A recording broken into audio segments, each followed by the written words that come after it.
Welcome back. Merry Christmas. We hope you had a wonderful Christmas holiday. We're here on the 27th, the Feast of St. John the Evangelist, recording our reflection. And we're going to do the Epiphany of the Lord this week. Last week we did Christmas Day, just because I think you are aware that's a pretty major feast day in the church. And then we had a wonderful Holy Family reflection over the weekend that came very quickly. I went home on Christmas Day in the evening and said, I have to get up at the 7:30. I have to get up before 7:30 because I have 7:30 Mass. So no rest here. But we're going to do our reflection today for the Epiphany of the Lord, which in the ancient church it still is a major feast in many parts of the world and for many Christians. So we'll have Teresa read from Matthew's Gospel. How did I know that? Oh, she just told me. All right, go ahead. A reading from the Holy Gospel according to Matthew. When Jesus was born in Bethlehem of Judea, in the days of King Herod, behold, Magi from the east arrived in Jerusalem, saying, "Where is the newborn King of the Jews? We saw this star at its rising, and have come to do him homage." When King Herod heard this, he was greatly troubled, and all Jerusalem with him. Assembling all the chief priests and the scribes of the people, he inquired of them where the Christ was to be born. They said to him, "In Bethlehem of Judea, for thus it has been written through the prophet, And you, Bethlehem, land of Judah, are by no means least among the rulers of Judah, since from you shall come a ruler, who is to shepherd my people Israel." Then Herod called the Magi secretly, and ascertained from them the time of the star's appearance. He sent them to Bethlehem and said, "Go and search diligently for the child. When you have found him, bring me word, that I too may go and do him homage." After their audience with the king, they set out. And behold, the star that they had seen at its rising preceded them, until it came and stopped over the place where the child was. They were overjoyed at seeing the star, and on entering the house they saw the child with Mary, his mother. They prostrated themselves and did him homage. Then they opened their treasures and offered him gifts of gold, frankincense, and myrrh. And having been warned in a dream not to return to Herod, they departed for their country by another way. The Gospel of the Lord. Praise to you, Lord Jesus Christ. So we have this event of the three kings visiting Jesus, the infant Jesus, and when I was a little boy, that's what I knew of Epiphany. I think I even remember asking my dad, okay, he's like, "Oh, it's Epiphany this weekend," and I asking him, "Oh, what's that mean?" And he goes, "Oh, that's when Jesus is visited by I say Magi." So you can't ever tell if I pronounce things right, because I went to seminary in Belgium, so I say the words all different as a result of it. I don't know if that's the reason for this one, but so the Magi come on Epiphany. That's what I thought it was, but it's a much greater thing than that, because if you look at what's happening here, it is truly the three wise men coming to see the child Jesus. That is what happens. But what that symbolizes is the recognition by the world that God has become human. So in the earliest parts of the unified church in our history, early history, and to this day among the Orthodox and Byzantine Christians throughout the world and many others, this January 6th is the day in which is much bigger, much more important than Christmas. And Christmas in our calendar, in our tradition, it's a much later feast, the December 25th holiday, than the holiday that is now called the Epiphany. Originally called the Theophany. And what is a theophany? A theophany is a manifestation of God in the world. It's the burning bush. It's something happening. And the greatest of all theophanies is that God became human. So in the early days, This was often, in some places in the world today, may still be called the theophany. So, but the Epiphany is this great, a person who has an epiphany is this aha moment. It's kind of like, oh, I figure it's something changed. I'm different now. The world is different now because Jesus Christ was born. Again, I said this in several places throughout my time as a priest, but it is not simply a birthday observance, Christmas Day, or Epiphany for that matter. It is not simply an acknowledgement of Jesus' birthday. We all celebrate birthdays on a social level in our culture with great joy. Birthdays are second to Christmas if you're a Christian person, and Easter, and it's kind of one of those great events in the course of a year that we celebrate. But that's not why we celebrate Christmas Day. We celebrate Christmas Day, and even more powerfully the Epiphany, because we recognize what's happened. The world is different now. We've all gone, aha. We've all seen something in a different way because of all that, because of all of these things that we met Jesus Christ and we turn around and go another way. Is that how this one ends? They went another way. And they went another way. These magi come, they meet the child Jesus, and they leave going on a different path. And the hope is that it might be that way for us all. It's probably the most important thing to say about this, is that recognizing that God has been born, and they meet the child and they leave going a different way. And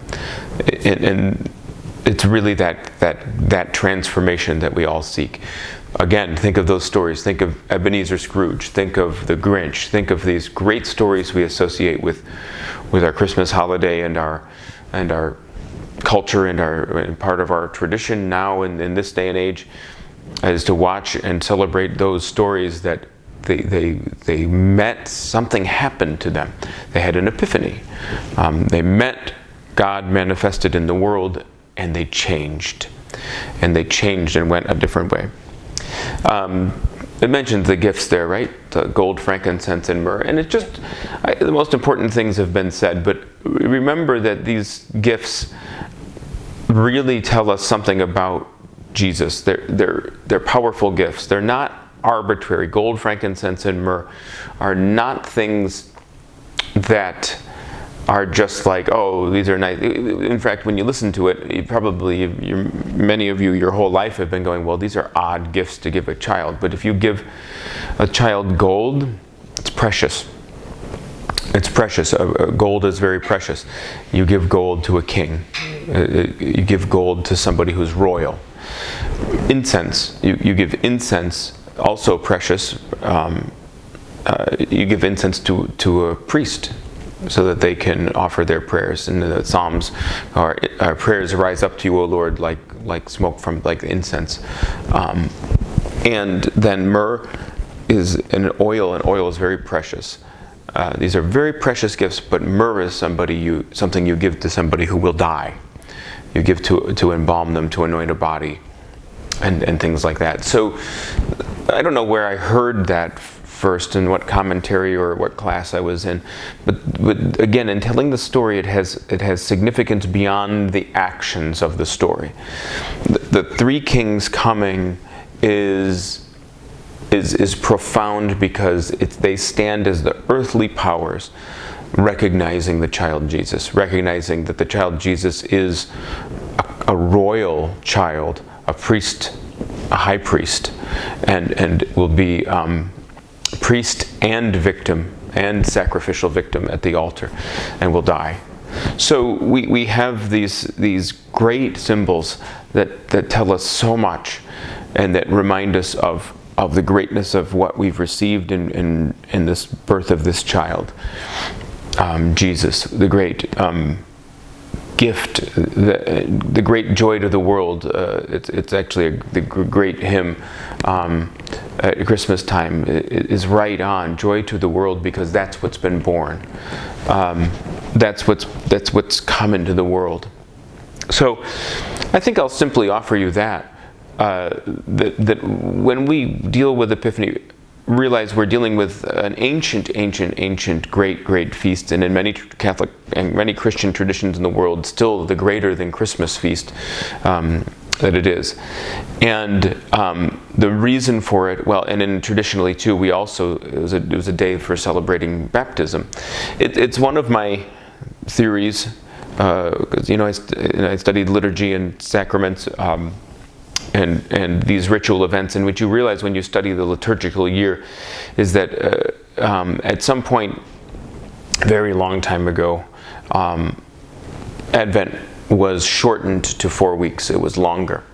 And then if you add the week after Christmas, it ended up being a period of time about the same length as Lent to Easter. From Lent to Easter and Advent to Epiphany were about the same length of time, which stands to perhaps tell us that originally there were two periods of time in the calendar, at least in different places in the world, where they were preparing people for baptism during Advent, maybe it's a theory, and Lent before Easter, and Advent before Epiphany, because Epiphany was an ancient baptismal day. So there was a couple other days too, and we don't have the same thing. But at the same time, you end up having things look very similar. So in some places, they may have preferred Epiphany for the celebration of baptism. But at any rate, it's an extremely important day in our calendar, and I hope that you celebrate it with great joy. It's always been my intention, and we did once, is to restore our pageant, which we did it once, I think. Yeah, we did it once in my time here, and we wanted to restore it, not on Christmas Eve, but on Epiphany.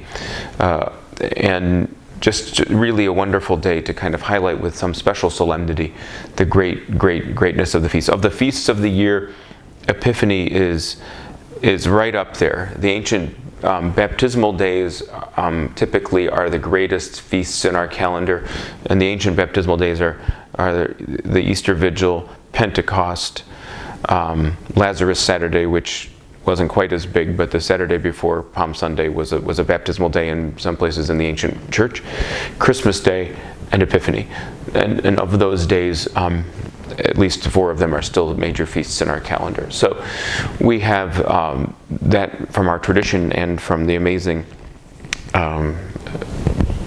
revelation of God or theophany and epiphany of our Lord in this day, and being acknowledged by the kings. So we ask you to reflect on that and acknowledge in your own heart, what does it mean in this day and age to acknowledge Christ as Lord, to acknowledge that we've been given our life back in that sense. What does it mean in your life to turn and go another way? What are some things that perhaps are paths you're on that are not healthy for you? What are some things that keep you from loving your neighbor effectively? What are some things that you need to recover from? What are some things that you need to change? It always strikes me whenever I'm dealing with A Christmas Carol or The Grinch that I'm right there with him. That there's something worth saving in me too, and if I was visited by an angel who told me I had to go another way, what would he reveal to me in that story, in my past, my present, and my future? So think about that a little bit, and as we get to Epiphany, pray over that and ask God for the grace of a true conversion, that you might go another way by the grace of God. So have a wonderful what's that day? New Year? Have a happy New Year. We'll see you all for maybe in person for Mary Mother of God liturgies, but certainly for Epiphany we hope to see you. We have at least one person coming into the church on Epiphany this year who has been preparing in RCIA, maybe two. Maybe two. And we always look forward to that day with great joy. So thank you very much, and God be with you.